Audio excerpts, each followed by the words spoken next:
గత వారం ములుగు జిల్లాలో పెద్ద పులి సంచరిస్తుందనే సమాచారంతో మేము మా సిబ్బంది కూడా గాలింపు చర్యలు చేశాము.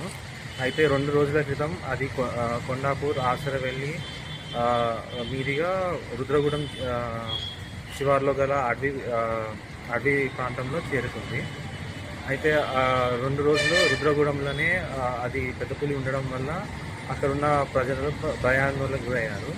మేము పులిని ఎప్పటికప్పుడు డ్రోన్ కెమెరాల సహాయంతో, కెమెరా ట్రాపుల సహాయంతో మా సిబ్బందిని 4 బృందాలుగా విభజించి దాన్ని నిరంతరం ట్రాక్ చేస్తూనే ఉన్నాము.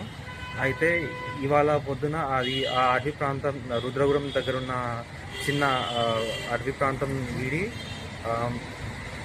మల్ల ముచ్చాలమ్మ తండ, కిరియా తండ మీదుగా మహబాద్ జిల్లాలోని కొత్తగూడెం మండలంలో గల అడవి ప్రాంతంలోకి ఎంటర్ అయింది. సో ఈ 2